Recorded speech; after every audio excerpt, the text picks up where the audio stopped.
За сайн байцгаана уу та бүхэнд энэ өдрийн мэндийг хүргэе. За Нуура подкастын 16 дахь дугаар та бүхэнд бас хүрэхэд бэлэн болоод байна.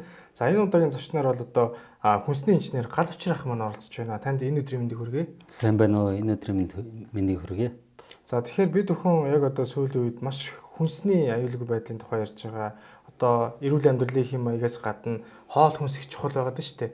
Тэгэхээр энэ тал дээр гол нь одоо хүнсний инженер зочноор оролцож байгаа учраас та бүхний бас одоо асуухыг хүсэж байгаа асуултыг аль болох бас асуух гээд хичээе. Тэгэхээр эхний асуулт бол одоо хүмүүс дийлэнх нэрэд нь шүү дээ. Хүнсний аюулгүй байдал алдагдсан гэж яриалаа. Тэгэл ер нь хүнснээс бол маш өвчин одоо бий болж ин гэж ярьж байна. Тэгэхээр энэ тал дээр таны хувьд хүнсний аюулгүй байдлыг одоо манай Монгол улсын хувьд их ямар байдалтай байгаад байна? Энэ тал дээр та бас байр суурь илэрхийлвэл. За энэ подкастт урьж байгаа одоо танд болон танай хамт олонд баярлалаа. Тэгээд за хүнсний аюулгүй байдал гэж ярихаар хүмүүс яг таг ерөөсөө ойлголт аюул сул байдаг тийм ээ. За гудамжинд гараад хинээс ч хамаагүй одоо хүнсний аюулгүй байдал гэж юу вэ гэж асуухаар яг оноод хариулж хүн ерөөсөө байдаг.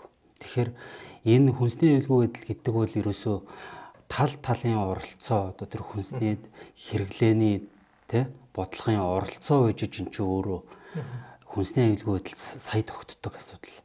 Энэ дээр одоо юу гэдэг вэ гэхээр ерөөсөө одоо тулгын 3 чулуу гэдэг шиг одоо хамгийн нэгдүгürt нь хэрэглэгчийн мэдлэг боловсрал гэдэг ч одоо хүнсээ өөрөө зөв сонгох, за сонгосон хүнсээ зөв зохистой хэрэглэх тэ ингээд эндээсээ цаашлаад явна шүү дээ тийм ээ. Энэ дэлгүүр ороход л маш олон сонголттой болсон, боловсруулаагүй маш олон сонголттой болсон тийм ээ. Тэгэхээр хэрэглэгчийн одоо боловсрал мэдлэг гэдэг чинь өөрөө нэг чулуун юм байна. За үйлдвэрлэгчийн хариуцлага гэж байна. Тэ үйлдвэрлэгч одоо хүнсний бүтээгдэхүүн үйлдвэрлэж байгаа. За үйлдвэрлэлтгүй импортлж оруулж ирдэг ч гэсэн импортлж оруулж ирж байгаа бүтээгдэхүүндээ чанарын хяналт тавьдаг. За тэр цаад үйлдвэрлэгчийнхаа одоо үйлдвэрлэж байгаа стандарт чанарыг нь одоо харддаг, мэддэг тийм ээ. Ингэжээж эн чинь өөрөө үйлдвэрлэгчийн хариуцлага сая тогтно. Тэ үйлдвэрлэж байгаа бүтээгдэхүүнээ маш чанартай, маш одоо сайнаар хийх нь шүү дээ. За төрийн бодлого энэ дээр бас маш чухал нэг чулуун болж орж ирнэ. Энэ дээр одоо манайхан одоо хүнсний хувьсгал гэдэг нодонгоос эхлээд ярьж байна те.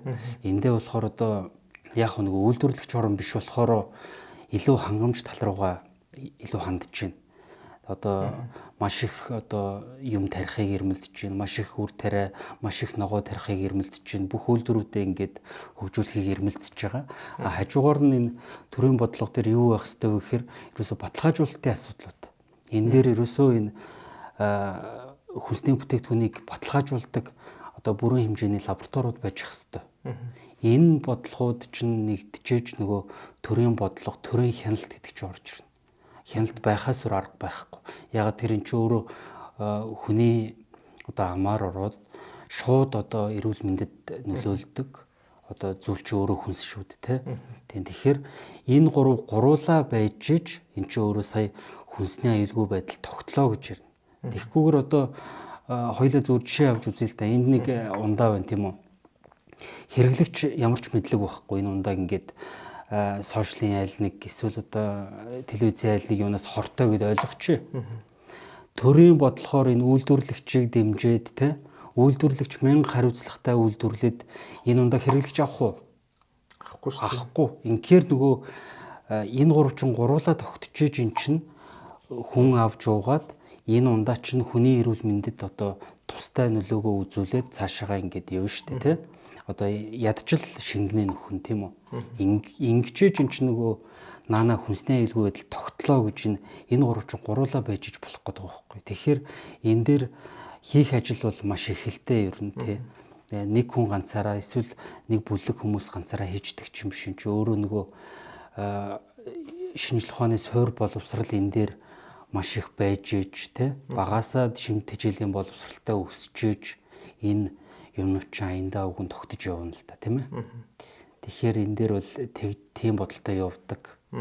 Тэгэхээр хүнсний аюулгүй байдал бол одоо маш олон талын оролцоо шүү дээ тий. Ямар нэгэн тал ингээд одоо дэмжлэгтэй байгаад нөгөө тал нь дэмжихгүй байвал энэ бол сайн явахгүй байна шүү дээ.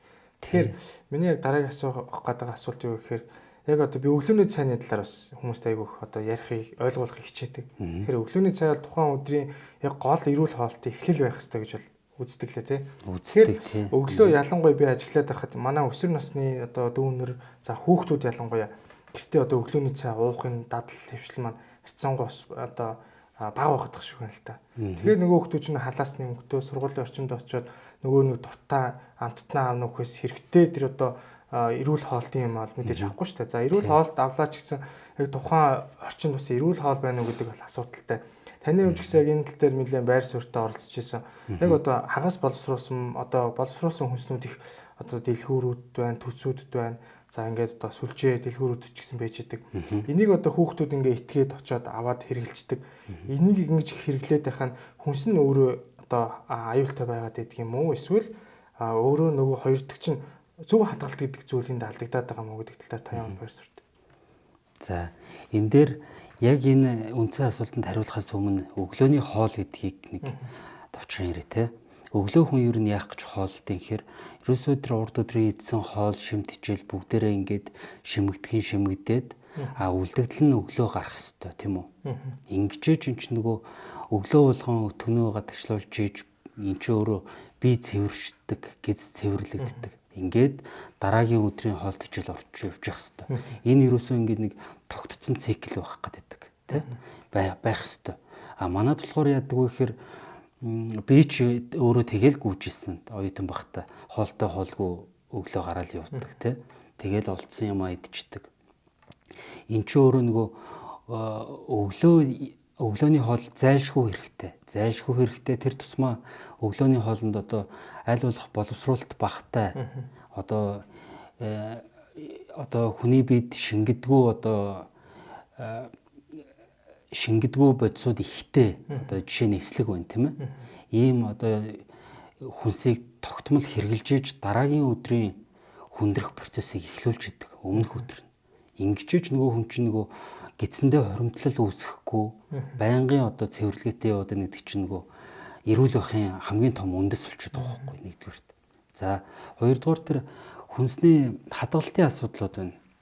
Өглөө яг хав тэгээд үнэхээр амжихгүй гэж болно шүү дээ. Хүний амьдрал чинь баялаг тийм ээ.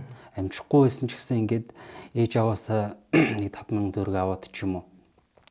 Хажуугийн нэг дэлгүүрээсээ нэг ая тухтай дэлгүүрүүд гээд маш их нэгдсэн байгаа шүү дээ тийм. Аль нэг дэлгүүрээс нь ороод нэг аятайхан үйлдвэрлэгчийн үйлдвэрлэсэн юм авчихад хадгалж байгаа юм авчихад эн чинь өөрөө уг нь болохоор асуудал. Гэхдээ эн чинь өөрөө нөгөө авж байгаа хүүхдүүдийн бол буруу биш. Тэр нөгөө хоолыг сонгохгүй амттан сонгоод шүү дээ. Тэгэхээр хүүхэд гэдэг нь өөрөө ямар ертөнцөө гэхээр өөрөө бүгдийг таньж мэдэж эхэлж байгаа тий. Хизээч нөгөө нэг эрүүл мэнд тэднэрт бол сонирн биш байхгүй тэд нар чинь цоо эрүүл байгаа тий. Цоо эрүүл байгаа. Амттал тэднэрт гоё шүү дээ. Хин зөвлөх вэ гэхээр ерөөсөө л эцэг ч зөвлөнө. Яаж зөвлөх вэ гэхээр за өнөөдөр чипсээ ав. Өнөөдөр чипсээ ав. Одоо аав нь 5,000 төгрөг гээ тий. За чи өдөр болгон өөр юм авна шүү гэж болно шүү дээ тийм ээ. Өнөөдөр чипсээ авчвал маргааш чид өөр одоо баталгаатай тим юм аваарай. Нөгөөдөр нь тим гэд. Ингээд айгүй сайхан зөвлөлтөөд ингээд явбал эн чинь өөр айгүй хүнсний нэр төрлийг бас ингээд цагаараа олшруулж байгаа нэг хэлбэр болох байхгүй юм тий. Ингэж зөвлөгөө миний хувьд бол өгмөр санагдтiin. Тэгэхгүй хүүхдийг нөгөө 1000 сахартай ундаа уугаад чи эсвэл одоо буруу хадгалсан бүтээгдэхүүн авч идээд чий гэж загнах тусам хүүхд чи ерөөсөө тэр юу ч ойлгохгүй байхгүй тий. Тэгэхээр нөгөө дуртай ямаар нь далимдуулаад залууртаад эвтэйхэн шимт хичээлийн боловсролыг өгөөд за энэ яагаад энэ чипсыг маргааш аав нь одоо идэж болохгүй гэсэн бэ гэвэл эн чи өөрөө нөгөө төмс гэдэг чинь ингээд маш их цардуул агуулдаг юм аа. Дээр нь тостой байдгийн. Тэгэхээр эн чинь өдөр болгон энийгээ хэрэглээд идээд байвал эн чинь өөрөө эргээд чамд сөргөөр нөлөөлтийн гэдгийг ингээд заагаад залууртаад явал хүүхэд чинь сурахгүй маш сайн сурдаг насн дээр байгаа шүү дээ. За тэр хүнсний хадгалтын асуудал бол ерөөсөө ямар ч боловсруулсан ариутгаагүй хүнсийг одоо 1 градусаас 8 градус за эсвэл 63 градусаас дээшээгээ хадгалах хэрэгтэй. Яг 8-63 градусын хооронд одоо тэр бактери мөөгөнцрийн одоо тэр danger zone буюу аюулын бүс гэж нэрлэдэг байна. Ерөөсөө 8-63 градусын хооронд л бүх одоо бактериуд өсөж үрждэг. За бүр яг оргил өсөж үржих одоо температур нь хүний биеийн температуртай ойролцоо 37 градус тийм ээ. Тэгэхээр ерөөсөө энэ дурын нэг дэлгүүрт ороод харахаар одоо түүцнүүд нь ч зөөрж явах шүү байна тий. Тэгтэл мэрсэр байна. Дурын нэг дэлгүүрт ороод харахаар л ингээд нэг лангуун дээр нь ил кимбаб ч үйж идэг, першиж үйж идэг. За ингээд арай нэг жоохон стандарт нэвтрүүлээд оруулаад ирж байгаа мөгээд ороод ирж байгаа сүлжээ дэлгүүрүүд нь яг адилхан температурыг харахаар 39 градус. Тэгэхээр энэ өөрөө ямар эрсдэл үүсгдэг вэ гэхээр наана ингээд нөгөө хоолны хордлого гэдэг чинь огцом юм байдаг шүү дээ. Огцом юм байдаг. Гэхдээ эн чинь огцом гэдэг чинь ерөөсөө тэр хорт бодисыг маш ихээр нэг дор үүсгэсэн байдаг. Тэгжээж нөгөө хоолны хордлого одоо бөөлжин, суулган ч гэдэм үү шингэн алдна. Буруу хадгалсан бүтээгдэхүүн дээр чинь огцом хоолны хордлого ерөөсөө бий болтгоо.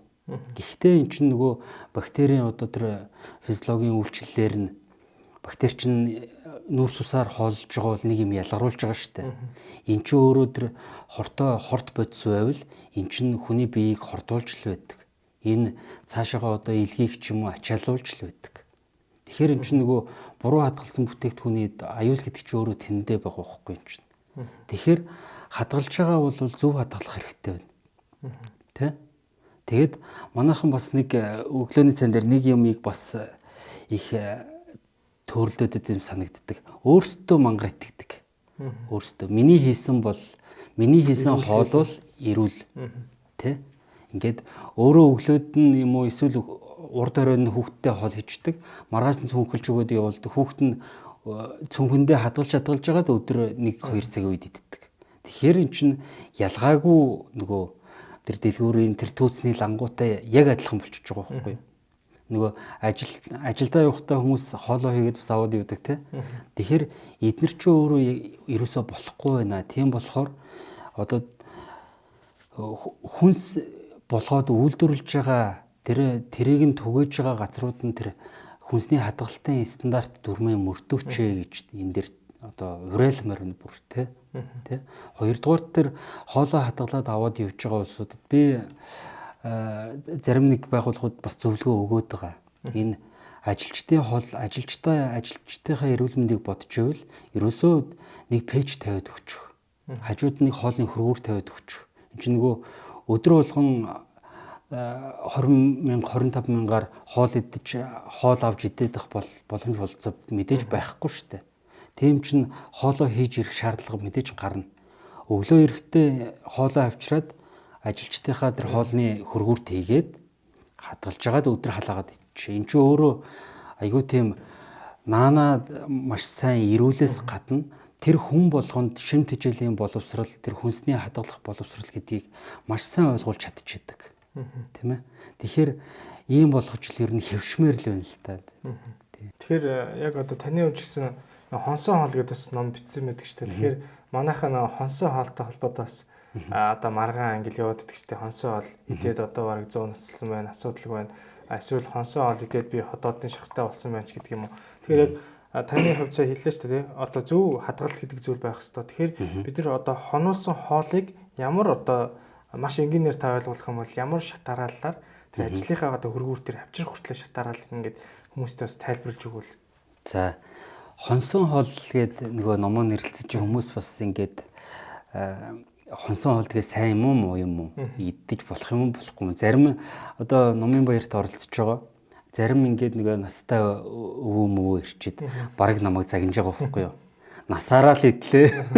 Үхчихээгүй ингээд те. Тэгэхээр энэ хонсон хоол гэдэг нь наана ингээд бид нар ингээд ширээн дээр орхиж байгаа юм шиг боловч цаана айгүй өргөн утгатай. Нэгдүгээрт энэ хоолыг хонуулна гэдэг чинь өөрөө одоо хүнсний зохисгүй хоол одоо хүнсний зохисгүй хэрэглээний л эхлэл. Ягаад тэгэхээр тэрийг хоолоо хийчээд үлдэж гин гэдэг чинь нэгдүгээрт тэр иддэг хэмжээнүүдээ мэдэхгүй энэ тэр гэр бүлийн гишүүдийнхаа илүү хийгээд байна те. Яг л тааруулж хийх хэрэгтэй. За эсвэл амтгүй хийгээд үлдээгээд байна.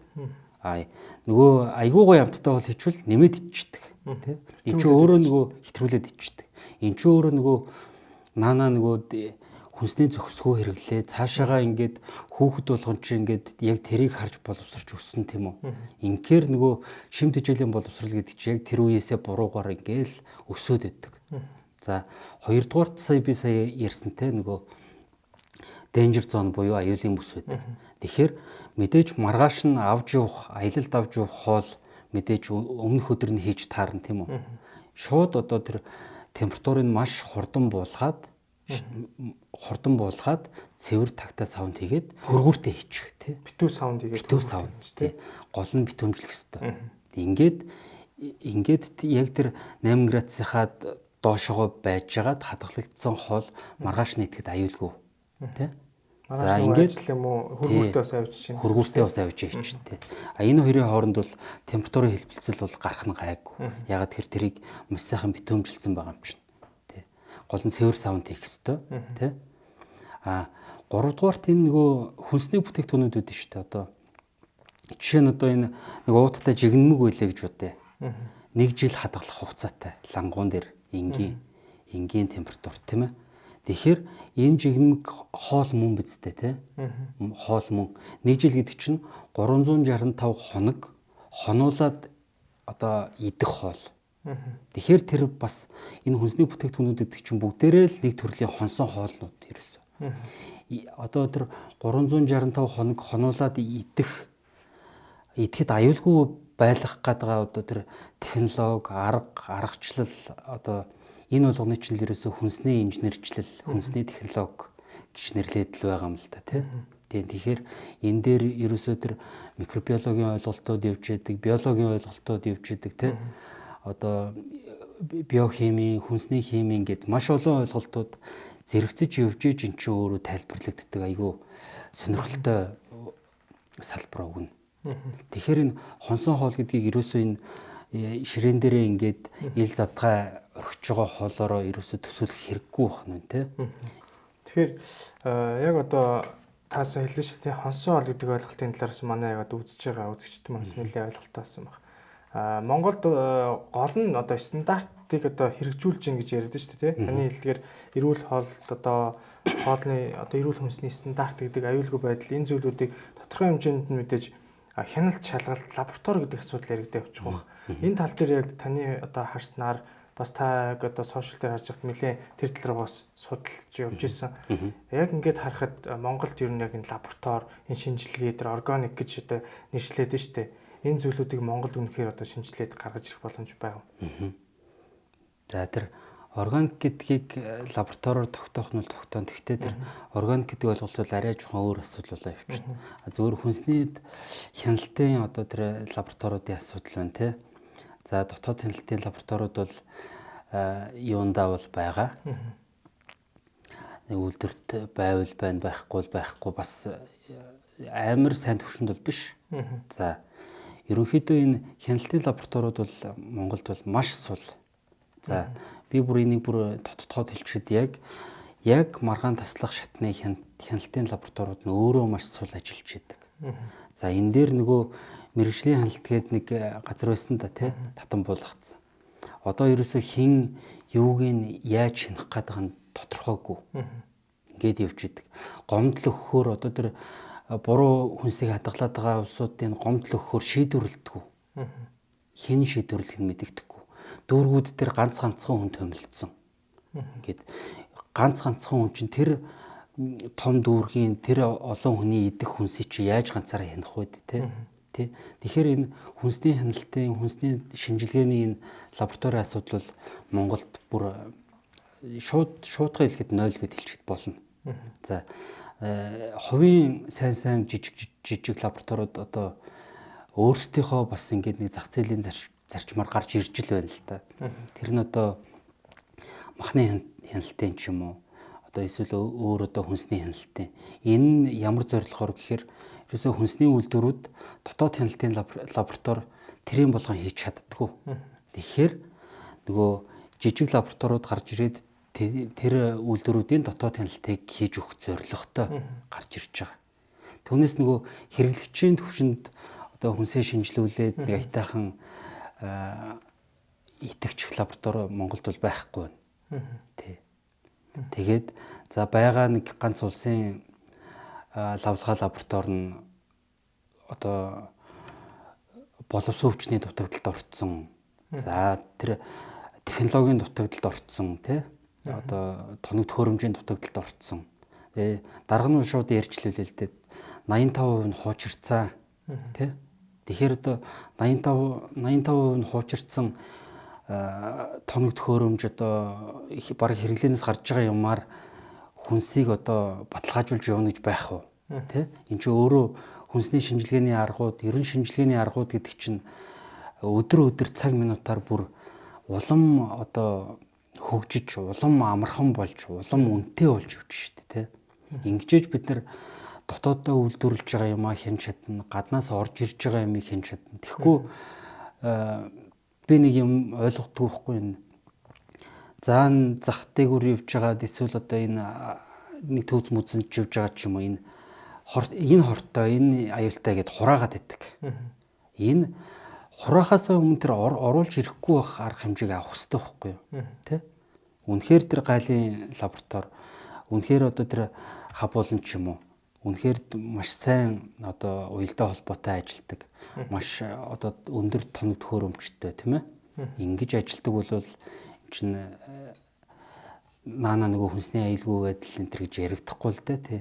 Энэ бол ерөөсөө л цэвэр хүнсний бодлогын одоо төрийн бодлогын асуудал тий. Энэ дээр яг төр бодлоготой байж иж яг зөв бодлого шийдвэр гаргаж иж ажиллахгүй бол энэ маш аюултай. За би яг энэ дээр тодорхой жишээ хэлье тий. Ерөөсөө энэ нэг лаборатори байгууллаа гэхэд нэг уруулж бодис хэрэг болно. Тэгээд тэр уруулж бодисыг одоо манай монголчууд болохоор химийн бодис гэж ойлгодог. Тэ? Химийн бодис нь үнэн л дээ. Гэхдээ химийн бодис биш гэж юм байдгүй байхгүй юу? Бүгдээрээ л химийн бодис. Одоо миний бие гэх чинь энэ уурга гэх чинь бүүн амин хүчлүүдээс химийн бодисноос төгсөж байгаа. Тэгэхээр энэ нөгөө гаднаас химийн бодисыг тусгай зөвшөөрлөөр оруулж ирнэ гэж заачдаг. Инхээр нөгөө хүссэн хүн болгон лаборатори байгуулж чадахгүйгээс эндээс нь нөгөө тусгай зөвшөөрлөлтөй газраас нь бод сурвалжаа аваад лабораторид хэрэглэхээр бас тусгай зөвшөөрөл тий. Инхээр нөгөө хүссэн болгон лаборатори байгуулж чадахгүй байна. Хүссэн болгон хэн чадахгүй байна. За ингээд нөгөө тэрийг тэр тусгай зөвшөөрлийг авъя гэхээр ажлын байрны дүгнэлтээ аваад ирэх. Тэгэхээр нөгөө ажлын байрны дүгнэлт гэдэг чинь айл 2011 онд мэргэжлийн хяналтын газрын тушаалаар ажлын байрны дүгнэлтийг одоо хэрэггүй болголоо гэдэг шийдвэр гарцсан. Тэгээ нөгөө энэ шийдвэр журам дүрм хуулиуд нь зөрчилдөд өгдөг. Тэгээд наанаа нөгөө хууль маш том түвшиндээ зөрчигдөд яваад байгаа байхгүй чинь. Одоо энэ байгаа ихэнх том лабораториуд бүгдээрээ хууль зөрчигдсөн яваад байгаа байхгүй бүр тий. Тэгэхээр энэ болгоныг арилгаж иж эн чинь өөрөө цаашаага лаборатори хөгжиж явна нэгдүгürt. За хоёрдугаарт нөгөө боловсон хүчний асуудал гэдэг байна тий. Химчид байж иж химчид олноор төрж иж эн чинь химийн лаборатори ажиллана гэхээс лаборатори бол мөнгөний асуудал байхгүй юу? Маш их мөнгөтэй байхад маш сайн лаборатори маш том тоног төхөөрөмж оруулж чадна. Гэхдээ тэрийг ойлгож ажилуулдаг одоо химчид хэрэгтэй байж иж тэр сая амин орно. Түүнээс нөгөө ажилуулж чаддаггүй хүн байвал тэр чинь зэврээд дуусна шүү дээ тий. www.nura.cg-man.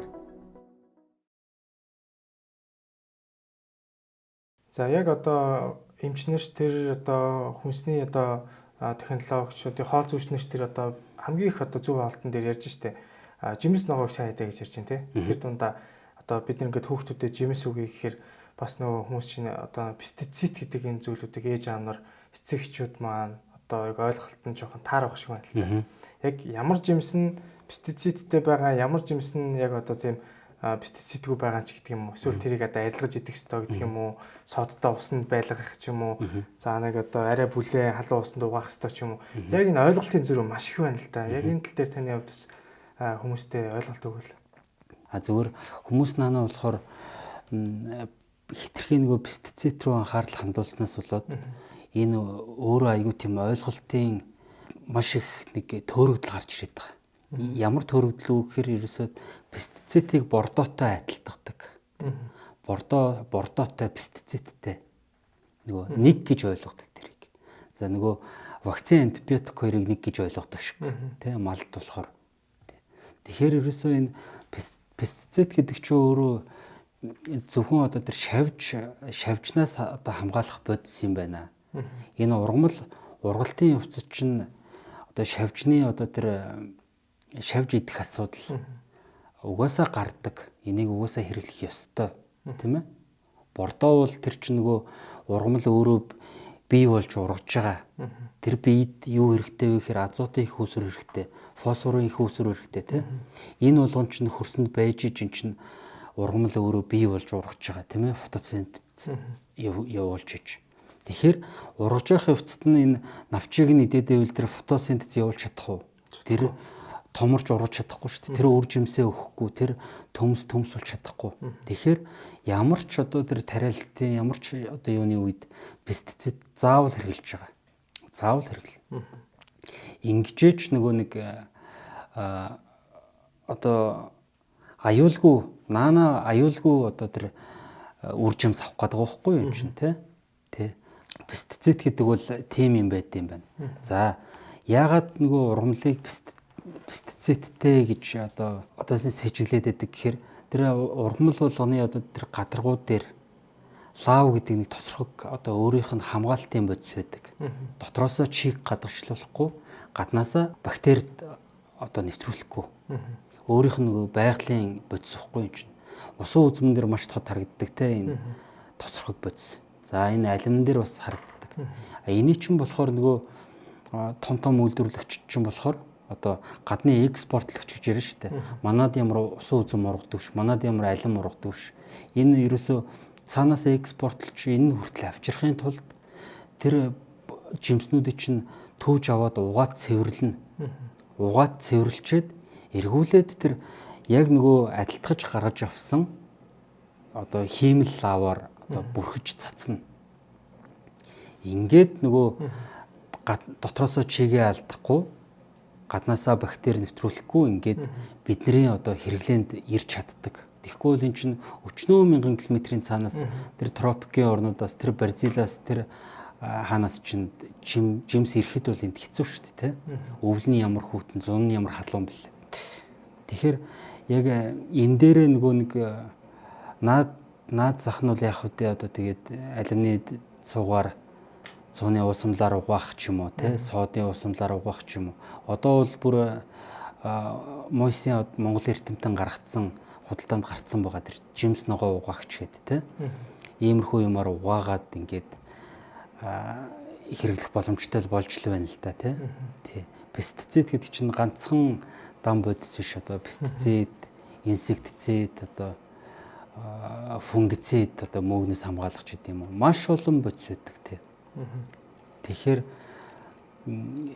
ер нь энэ тал дээр бол яг сэжиглэхээс илүү биднэрт яг юу дутагдаад байгаа гэхээр ерөөсөө тэр амин дэм гэдэг юм маш их дутагдж байгаа. Тавхтай хоол байлаа гэхэд одоо махнаас нь бид нэр өдөр тутмын одоо амин хүчлээ нөх одоо энэ биеэ төлжүүлэхийн тулд уургаа төлжүүлэхийн тулд амин хүчлүүдээ бид нар авч байгаа. Түүнээс нөгөө энерги үйлдвэрлэхийн тулд уурга авдаггүй байхгүй юм чинь, тий? Үл орлогдох амин хүчлийг яагаад заавал малаас авдаг гэхээр ерөөсөө л энэ булчингаа төлжүүлэхийн тулд энэ булчин чинь байнга солигдчихэдэг. Тэгэхээр нөгөө өдөр тутмын одоо үйл хөдлөл хийх, дасгал хөдөлгөөн хийх, алхах, машин барих, амьсгалах хүртэл энерги хаанаас авдаг гэхээр хажууд нь байгаа тэр будаа гурилнаас авч байгаа. Энд чинь өөрөө нөгөө нүүрс ус гэдэг юм бас. Энэ хоёрыг чинь заавал боловсруулж хэрэгэлдэг, тий? Уургийг одоо цардуулыг боловсруулж иж одоо хүний хотоодонд шингэх, нойр булчирхаанд шингэх нөхцөл бүрддэг. Ингээд нөгөө 60 градусаас дээшээгээ боловсруулаад ирэхээр яадаг вэ гэхээр нөгөө амин дэм хүч нь хагас задралт, бүрэн задралт ороод устчдаг байхгүй. За таны хувьд ч гэсэн Нура Монголиа төв дээр очиж одоо үйлчлэгээ авсан байсан. Тэгээд эрт дэлгэрүүлэгт ерөнхийдөө орсон сэтгэлээсээ хуваалцвал. Би өөрөө нөгөө эрт дэлгэрүүлэг гэдэг юм чинь ингээд яваад баг 2 жилдээ явчихж байна тий. Тэгээд ерөөсөө нөгөө бүрэн орж чадахгүй яваад байсан. Тэгээд нөгөө тэр чинь нөгөө л төвчрэл, нөгөө л ажил ихтэй, нөгөө л завгүй амьдрал шүү дээ тий. Тэгэхээр яг нөгөө эдний нөгөө танилцуулгыг хараад юусэн ерөөсөө ингээд бүх асуудлаа ерөөсөө нэг 120-оос 150 минутын дотор шийдчихнэ гэж байгаа байхгүй тий. Тэгээд ерөөсөө надад бол тэр цаг нь айгүй их гоё юм ч тий. Тэгээд ороод тэр олон шинжилгээнүүдийг би одоо яаж багтахыг бол ойлгоогүй. Гэхдээ ингээд ороод ерөөсөө би өөрөө урсаж явсараа л гараад ирсэн чинь өөрөө айгүй зохион байгуулалтын асуудал гэж байгаа байхгүй юм чинь. Яг хөтөч гайд ингэж яваал одоо та тэнд одоо энд орно те. Тэгээд ингээд шинжилгээнүүд чинь маш тайван орчинд ингээд явчихар чи өөрөө айгүй тийм шинжилгээний үр дүн ч гэсэн их сайн гардаг санагдсан юм. За тэгээд сонирхолтой шинжилгээнүүд байсан ингээд биемээ сканердуулаад тий. Ер нь бол тэр шинжилгээний хариу за ганц нэг асуудал гарсан. Гэхдээ энийг өөрөө үргэлжлүүлээд би асуудалгүй болгож гин гэдэг чинь ч өөрөө энэ онцлогооны айгүй тийм юу ихгүй юу? Үр дүн бохгүй тий. А зүгээр бүгдээрээ би сайн гарчаад би өнөөдөр айгүй гоё сэтгэл хангалуун байсан гэж хэлэх чинь бас нэг өөр. А үнэхээр надад ганц нэг асуудлууд байсан уу? Байсан. А би тэрийгэ үргэлжлүүлээд ингээд эмнэлэг домдлогоор яваад тийм ээ. Тэгээд одоо ингээд сайхан баяр хүртээ сууж байна. Тийм. Яг таны сая хэлдгээр яг 2-3 цаг гэхэр хүмүүс бас зарим хүмүүс итгэхгүй байгаа байхгүй. Тэгэхээр энэ гол яагаад ингэж хурдан одоо эрт дэлгэрүүлэгт оруулаад байна гэхээр ерөөдөө цаг зав их багтай. Тэгээд ерөөдөө өөртөө хайртай өөрийгөө ерөөдөө нэг сэтгэлийн хандлаа нэг үзүүлчихэ гэсэн хүмүүст бол энэ бол маш зөв сонголт гэж миний хувьд хэлж байгаа. Тэгээд энэ яг дэлхийн одоо хамгийн шилдэг улс орнуудын хэрэгжилж байгаа одоо тэр яг одоо хэрэгжилж байгаа эмнэлгийн тоног төхөөрөмж бүхий Япон одоо улсын Fuji Film корпорацийн тоног төхөөрөмж байгаа. Энэ нь болохоор одоо хиймэл оюун ухаанд суурилсан Монголд одоо байгаа цорын ганц зэрэг дэлгэрүүлэх төв байна. Тэгэхээр таны тэр одоо би сканердуулсан гэж ярьж байгаа энэ болохоор томограф. Энэ одоо Монголд байгаа томографуудтай харьцуулахад 97% одоо бууруулсан цацрагийг одоо тунг ашигласан. Тэгэхээр бол таны хувьд бол одоо тэнд ороход ямар нэг аюул байхгүй л гэсэн. Тэгэхээр 14 хүн секундын дотор таныг тэр одоо томограф дотор одоо дүр сончилгооны одоо тэр одоо аппаратаар нэгсэнд үзэж байгаа гэсэн үг л дээ. Тэгэхээр хүмүүсийн одоо гол одоо бас зорж очиж байгаа одоо аппарат нь одоо тэр болчихж байгаа. Тэгэхээр өөрийгөө бүхэл бүтэн бие ингэж сканер дуулж ингэж харуулна гэдэг маань нэг хэдэн жилдээ өөрийгөө ямар нэг асуудалгүй гэдэг зүйлийг бол тэндээс ойлгож авч болж байгаа байхгүй. Тий нөгөө нэг дөрвөлжин юм дээр хөвтөд ингээд сканердуулдаг. Тэгээ тэр чинь болохоор нөгөө ясыг бас ингээд ясны ингээд хөгжил те зөв хөгжил байна уу, буруу хөгжиж гин үү, мөрөж гин үү, дахиж гин үү бүгдийг л одоо сэрэгжиж гин үү гэдэг тийм. Монголд ч юм таац өөрөө мэдж байгаа те. Монголд ер нь бол одоо Д болон кальцийн асуудал хүмүүст маш их шүү дээ. Маш их байгаа тийм маш их байгаа. Хүн болгон үзүүлэхэд л одоо бүгдээрээ л одоо ясны сэрэгжилтэй гардаг. Идэж ууж байгаа зүйл. Тэгээд энэ чинь нарнаасаа дээг нийлжүүлэх боломж нь ч гэсэн маш хомсдолтой байгаа шүү дээ. Тий. Тэгэхээр тэр талаасаа яг миний яг харж байгаагаар бол маш хэрэгцээтэй оновчтой тэр онцлогоонуудыг бол илүү авсан санагдсан. А тэгээ хүмүүсийн хувьд бол яг Нура Монголиа төвийн хувьд бол тодорхой хэмжээний мэдээлэлтэй болоод биенээсээ сонсдог юм уу айгүйх одоо хүмүүс их хандж байгаа. Тэгэхээр энэ тал дээр дахиад нэг одоо бас нэмэлт мэдээлэл өгөхөд мега Нура төсөл бол 8 сарын 1-ээс одоо 2 дахь салбараа нээгч байгаа. Энэ болохоор 6 сарын 15-наас эхлээд яг одоо тухайн хүмүүсийн эрт дэлгэрүүлэгт орох цагуудыг авч эхэлж байгаа. Тийм учраас таны хувьд гэсэн үнэхээр сэтгэл ханамжтай байсан бол одоо ээжигээ ч юм уу, эхнэрийгээ ч юм уу, ойр дотны одоо хайртай дотны хүмүүстэй халамж тавиад юм уу, тэр хүмүүстэй санал болгох юм бол энэ одоо ийм одоо илүү амар болж байгаа. Одоо болохоор нэг 20 мянган хүний одоо хүчин чадалтай байгаа бол мега Нура төслийн хувьд бол 40 мянга болж одоо даблдж байгаа гэсэн. Тэгэхээр хүмүүсийн хувьд бол өөрсдөө очиод ороход цагаа авахд бол ямар нэгэн асуудалгүй болж байгаа гэсэн. Тийм нөгөө аргагүй л угс нөгөө үйлчлэх юу ч одоо нэг шинжилгээ гэдэг чинь өөрөө ингээд нэг цагтай байгаа шүү дээ. Одоо нэг шинжилгээ 15 минут, нэг шинжилгээ 20 минут, нэг шинжилгээ 5 минут ч гэдэг юм уу тийм. Тэгээ эн чинь өөрөө ингээд цагтаа байдаг болохоор хүчин чадал байх нь бол аргагүй. Гэхдээ яг тэр хүчин чадлыг ингээд яг ингээд ороод үйлчлүүлэхэд ерөөсөө айгүй тийм тухтайгаар нэг одоо нэг би найзуудаа хэлээд байгаа. Нэг саунд сууж байгаа гараад ирсэн шиг л болсон шүү дээ. Тэгээд үр дүнгийн бас маш сайн танилцуулж өгч илээ. Одоо он шиг ерөнхий эмч нь сууж байгаад за тэгээд ингээд маш олон цаас цуглардсан шүү дээ. Нөгөө маш олон шинжилгээ өгөхөр маш олон цаас цуглардаг хин тент хийрэмран энийг болохоор ерөөсөө ингээд бүр гарын авлага болгоод ингээд гараад ирэхэд бэлтцсэн ном болгоод хажууд нь ингээд зургуудын CD болгоод явцсан тэгээд тэн дээр нь үнэлгээнүүдийн тавьчихсан ABCD бичсэн айгүй олон явсан тэгээд ингээд тэр болгоныг ингээд тайлбарлаж өгөөд ингээд юуж нэгдэг чинь өөрөө айгүй хүнд хүртээмжтэй л болж байгаа юм л та. Тэгээд цаашаа нөгөө тэр номоо бариад би чинь бас нөгөө асуудалтай юм аа юугаад явж байгаа шүү дээ. Тэгсэн улсын эмнэлгийн эмчнэр хүртэл бас гайхаж байгаа байхгүй юу? Ийм гоё болчих гэж шинжилгээний хариу өгдөг гэд тэ. Тэгээ нөгөө тухайн эмч чинь бусад үзүүлэлтийг бас ингээд шууд хараад ингээд тэр хүний ерөнхий байдлыг оншилчих боломжтой санагдсан. Тий. Тэрүүгээрээ айгүй тийм давуу талтай гэж миний хувьд бол харсан тий. Тэгээ бас яг хүмүүсийн хамгийн хүсэж идэг нэг зүйл нь байдаг. Улсын эмнэлэг дээр ингээ явахаар дүгнэлтүүд нь яг одоо Монгол хэлээр байдгүй. Тэгэхээр яг таны хувьд бол харсан бол бүх дүгнэлтүүд нь ингээ монголоор бичсэн. Ямар ч хүн хөөгдөж байсан баг хараад уншихад таны аав энэ таны энэ чинь ингэж гарсан байлээ шүү. Энийг янз одоо тий ахаа цааш нь эмчлүүлээрэж гэдэг юм уу нэг иймэрхүү байдлаар тухайн хүмүүсийн сэтгэл ханамж бас яг монголоор дүгнэлт нь маш их тодорхой гарсан бол хүмүүстээ илүү их таалагдсан юм шиг байлээ. Тийм шүү тий. Тэгээд шинжилгээний хариу болгон чинь ингээд за нөгөө одоо томографийн хариу ч юм уу тиймэрхүү хариунууд л дүгнэлттэй байдаг шүү дээ. Эхоны хариу ч юм уу. Түүнээс бусд нь бол ингээд дүгнэлтгүй зөвхөн эмч хараад ойлгодог ч юм уу те. Энэ дээр болохоор нөгөө бүх асуудлыг ингээд сайхан дүгнээ бичсэн болохоор илүү амар байхгүй юу те. Над шиг нөгөө яг нөгөө ангаах юм биш хүнд бол те. Танд бол илүү амар л та. Тэгээ энэ дээр бас яг үзэж байгаа үзэгчтэй ч гэсэн нэг зүйлийг бас уриалж хэлмээр байгаа. Яг улсын эрт төлөвлөлт дээр ч гэсэн миний хувьд бас ажиллаж байсан юмнууд хэлэхэд хүмүүсийн нэг алдаа байгаад байгаа. Яг хуу эрүүл мэндэд анхаарч ин анхаарахгүй гэсэн хоёр бүлэг байгаад байна. Анхаарч байгаа дотор ахаад хоёр багтчих. Нэг нь асуудал байгаагаа мэдээд одоо жишээлбэл тэр номон дээр танд ийм асуудал ингэ бичиж өгсөн юм шүү дээ. Энийг цааш нь ингээд эмчлүүлэх гээд дахиад явж байгаа нэг хүн байна. Энэ илүү бүр өөртөө хайртай хүн байгаа байхгүй. А нэгэн зүгээр өөрийгөө мэдчихдэг, мэдээл болчдөг. Яг тэрийг эмчлүүлэх гэж цааш нь явдаг. Ийм хоёр төрөл байгаад байгаа. Тэгэхээр таны хувьд л яг тэр хоёр төрлийнх нь яг илүү өөрийгөө эмчлүүлэх гээд асуудал гарсан бол энийгээ тэр доор нь шийдэх гээд явдаг. Тэр бас бүлэг төрлийн хүн баг гэж найдаж байна. Ямар ч байсан эрүүл мэнд гэдэг бол маш чухал юм. Маш чухал чиж одоо бүх л зүйл шүү дээ, тий. Тийм болохоор аль бол эрт онцлуулаарай. Тэгээ эрт өөрийгөө үзүүлээрэй, мэдээрэй.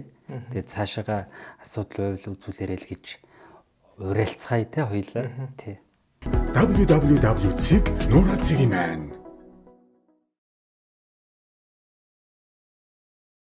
За тэгээ танд энэ Нора төвийн гарын бэлгийг хүсэх гэдэг. Йоо. Тэгээд ер нь бол манай эрчүүд бол бас эрүүл мэндэ илүү ихээр сүүлүүд бас хайртай болж байгаа шиг байна. Тэгээд залуу гэр бүлүүд залуучууд маань ч гэсэн эрт илрүүлэхдээ бас маш сайн хамрагдж байгаа гэдгийг бас яг энэ подкастыг дамжуулаад суурайлмаар байна. Тийм тий. Залуучууд, залуу гэр бүлүүд тий. Эртнээс одоо ирээдүйн амьдралаа бодож ийн л гэсэн үг шүү дээ тэр чинь тий.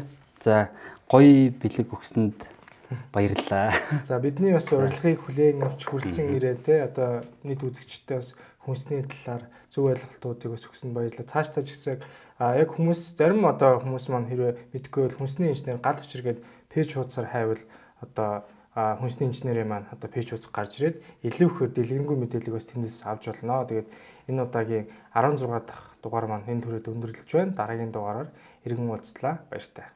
Хайртай хүмүүсийн төлөө хариуцлагатай байж эрт илрүүлийн шинжилгээнд хамрагдцгаая. Эрүүл жаргалтай амьдралын үндэс урьдчилан сэргийлэх үзлэг.